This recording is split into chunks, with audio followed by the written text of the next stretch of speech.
اور آشتی کا مذہب عالی وقار چند ساتوں کے لیے زمام تخیلات میرے ہاتھ میں تما دیجئے کہ میں راز سے پردہ ہٹا کر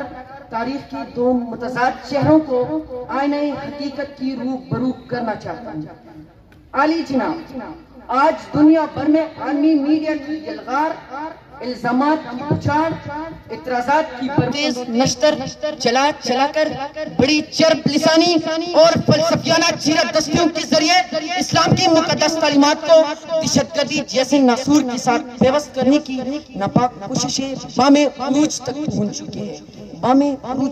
چکی ہے۔ لیکن آج کی اس پروکار تقریب میں میں دلائل قاطعہ سے اس بات کو بیاض شمس کی طرح عیاں کر دوں گا کہ امن اور اسلام دو الگ الگ چیزیں نہیں، بلکہ تعلیم امن تو اسلام کو وہ جزو لا ينفك کہ جس کی بغیر اسلام کی تکمیل ممکن ہی نہیں، کیونکہ اسلام تو وہ مذہب ہے جس کی ابتدا پر السلام علیکم کی بات بہاریے، جس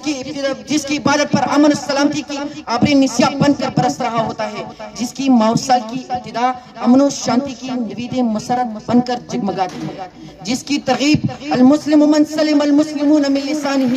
ویدہ، جس سے اپنا پرایا دوست و دشمن غریب و امیر یکساں مستفید ہو سکتے ہیں۔ تو پھر میں کیوں نہ کہوں تو نے دیکھا ہی نہیں فطرت اسلام کا رنگ،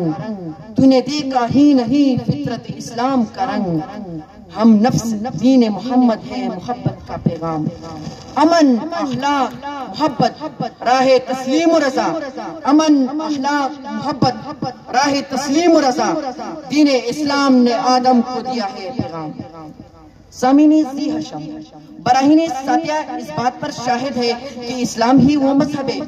جس نے امن و آشتی کی شہنائیاں بجا کر عروسی کائنات کی ماں کو امن کی موتیوں سے بھر دیا۔ اسلام ہی وہ مذہب ہے جس نے والفتنۃ اشد من القتل فرما کر صرف فساد فی الارض کی جڑوں کو کھوکھلا ہی نہیں کیا، بلکہ قتل اور اقدام قتل کی بہکانی کرتے ہوئے وما جزاء الذین یحاربون اللہ ورسولہ جیسے مضبوط قوانین مرتب فرما کر انما المؤمنون اخوۃ کے رعنائی پکڑ کر اخوت و مساوات کی کلیوں کو امن سے کھلا دیا۔ اسلام ہی وہ مذہب امن ہے جس نے ان اللہ لا يحب المفسدین کی ترغیب نازل کر کے فساد کی اٹھنے والے شراروں پر خاک ڈال دی اور رحمدلی کی ایسا سیل رواج جاری کیا کہ امن کے ماتے کا جھومر بن کر چمکنے لگا، امن کے ماتے کا جھومر بن کر چمکنے لگا۔ اسلام ہی وہ مذہب ہے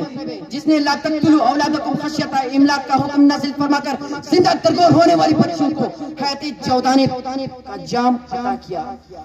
اور لا فضل لعربین علی عجمین ولا لعجمین علی عربین سے جغرافیائی اور معاشرتی تغصب کو زہر قاتل قرار دیا، زہر قاتل قرار دیا۔ ارے اسلام تو وہ مذہب امن ہے جس نے لا رحمانیت فی الاسلام کی دھمکی سے انفرادیت کے بت کو پاش کر کے بشیرو والا تنفیروں سے نفرتوں کی برگت گل کر کے یسرو والا تغسرو کی راحت و سرور کی محفل میں امن کی شمع روشن کی، امن کی شمع روشن کی، اور اموالہم کا اموالنا و دماؤہم کا دمائنا کی فرمانی ذیشان سے اقلیتوں کی حقوق کو تحفظ فراہم کر کے ہم نے عالم کا ایسا نایاب نمونہ پیش کیا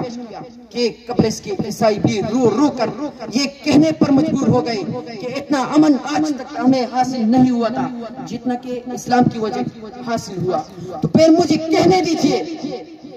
دیا درس حقوق ابن آدم میرے مذہب نے، دیا درس حقوق ابن آدم میرے مذہب نے، لکھا صفحات ہستی پر یہ کالم میرے مذہب نے۔ عالی وقار، اس کی برعکس جب ہم نے اسلام کی تعلیمہ نے امن کو پسی پشت ڈال دیا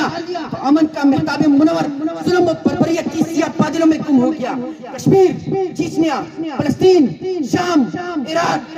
افغانستان اور برما میں انسانی جانوں کو جبر و استبداد کا نشانہ بنا دیا، اور تو اور پاکستان وطن عزیز پاکستان بھی بدامنی کی شغلوں میں ایسا جلا کہ انسانیت بھی شرم کھانے لگی، مذہبی منافرت کی بنیاد پر انہیں انسانی عارضہ ہونے لگا، پولوں کی جگہ بم برسنے لگے، لہو لاشی کٹے پٹے انسان کلیوں کی برسات میں کسی امن کی مسیحا کا انتظار کرنے لگے، پشاور کی معصوم پول خون میں نہلا دی گئی، میرٹھ ہوٹل میرے ڈھونڈل دھماکوں سے گونج اٹھا، کراچی کے فٹ پاتھوں کو بے گناہ انسانوں کی خون سے رنگین کر دیا گیا، تارکول کے سڑکیں انسان کی خون سے لال ہو گئے، بے گناہ مسلمان سسکیاں لے لے کر دم توڑتے رہے اور پکارتے رہے، کہا ہے ارض و سما کا مالک کہ چاہتوں کی رگیں گرید دے، کہا ہے ارض و سما کا مالک کہ چاہتوں کی رگیں گرید دے، حوث کی سرخی روحی بشر کا حسین غازہ بنی ہوئی ہے، کوئی مسیحا ادھر بھی دیکھے، کوئی مسیحا ادھر بھی دیکھے،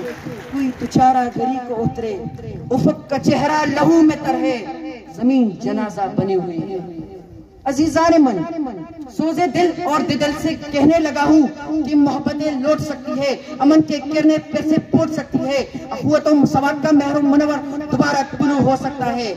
لیکن امن کی اشیاء جلانے کے لیے خوابوں کو خون کرنا ہوگا، جاگتی آنکھوں کو لہو کرنا ہوگا، اور اسلام کی تعلیمات امن کو مثل اصحاب پیغمبر ہو بہو کرنا ہوگا۔ پھر وہ دن دور نہیں جب میں، آپ اور اس محفل میں بیٹا ہر شخص، ہم سب مل کر بتا دیں گے دنیا کو سنسار میں، ہم سب مل کر بتا دیں گے دنیا کو سنسار میں، کتنی قوت ہے جذبوں کی الغار میں،